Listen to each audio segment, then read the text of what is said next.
मेरा नाम दिवाकर तोमर है और ये मेरी वाइफ आकांक्षा। हम दोनों ग्वालियर से हैं, एमपी मध्य प्रदेश। और यहाँ आने से पहले काफ़ी परेशानियाँ हुई। कुछ परेशानियों में तो जल्दी से है ना सपोर्ट मिला था, लेकिन अकोमोडेशन की प्रॉब्लम कम से कम लगभग 1 महीने हमें काफ़ी दिक्कतों का सामना करना पड़ा उसके दौरान। जहाँ मतलब में हमारा बच्चा एडमिट था, उसके बगल वाले बेड पे ही सेंट जूड का बच्चा था, एक अनमोल अनमोल नाम का। तो उनकी फैमिली ने हमें पहले बताया था सबसे पहले। फिर डॉक्टर ने जब सजेस्ट किया था तो हम लोगों ने इधर आके देखा सब कुछ, तो अच्छा लगा।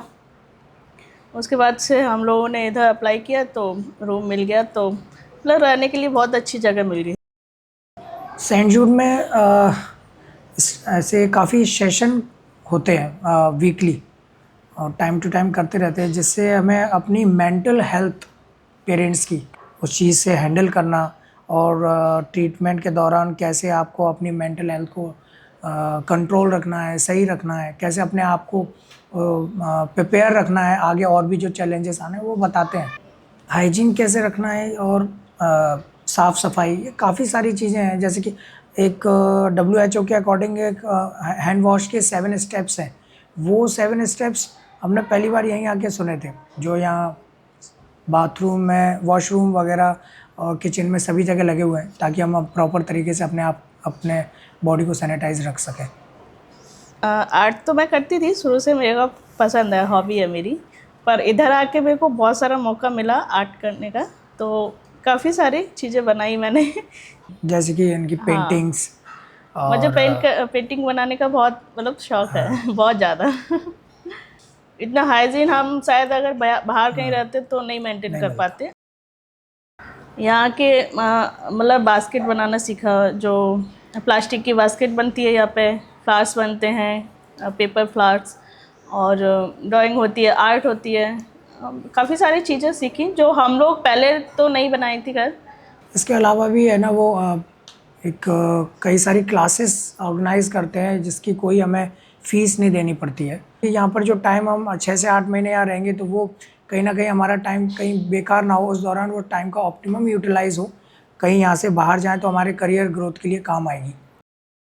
जब से सेंट जूड में आए हैं तब से सबसे पहली चीज़ तो हमने यहाँ आकर के डिसिप्लिन, टाइम पे खाना, टाइम पे नहाना, साफ़ सफाई, हाइजीन रहना, और यहाँ के जो भी डेली काम है सुबह के जो होते हैं, वो उसमें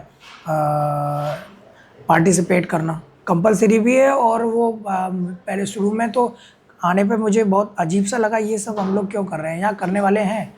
लेकिन बाद में मुझे समझ में आया, यहाँ पर सिर्फ एक एकोमोडेशन नहीं है अकेला, ये एक जॉइंट फैमिली की तरह है। यहाँ लगभग एक एक फ्लोर पे 12 फैमिली रहती है। ऐसा लगता है कि जैसे कि हम बहुत बड़ी एक जॉइंट फैमिली है। जब हम आगे होंगे, जब उस जिस मुकाम पे आज हैं उससे जब हम ऊंचाई पे पहुंचेंगे, तो वहाँ से जब हम इधर देखेंगे तो हमें समझ में आएगा कि अच्छा ये वो चीज़ है। जैसे कि कोई पहाड़, नीचे से शहर नहीं दिख रहा, लेकिन जब वो पहाड़ या उससे ऊंची जगह पे होता है, वहाँ से दिखता है, तो उसको समझ में आता है कि हम कहाँ थे और वो आज हमारे लिए कैसे बेनिफिशियल है।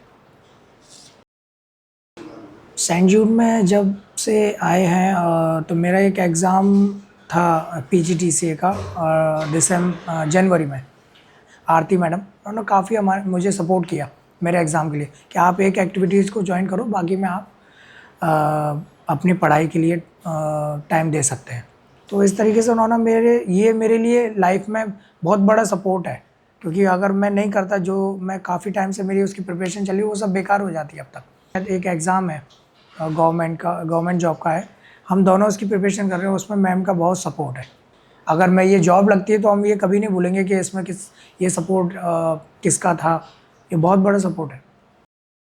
उनको मैं यही मैसेज देना चाहूँगी कि भगवान करे उन लोगों को और ज़्यादा बढ़ाए, जिससे कि हम जैसे लोगों को हेल्प मिले।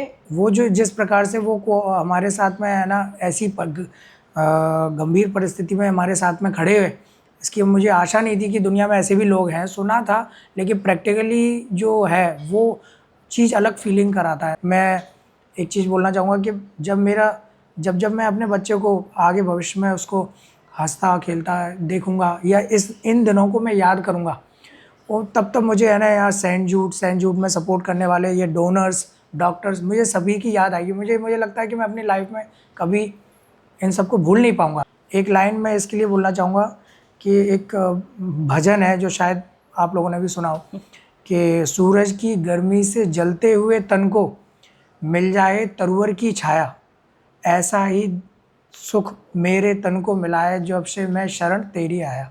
जब से मैं सेंट जूड की शरण में आया हूँ, इन्होंने जो मुझे सपोर्ट किया है, मुझे बिल्कुल ऐसे ही लग रहा है जैसे गर्मी से तपते हुए कहीं जा रहे हैं और एक बरगद के पेड़ की छाया जब मिल जाती है, तो वैसे ही है ना एक सपोर्ट मुझे फील होता है कि हाँ बिल्कुल ऐसा लगता है जैसे मैं अपने घर में रह रहा हूँ। मुझे लग ही नहीं रहा कि मैं मुंबई में हूँ।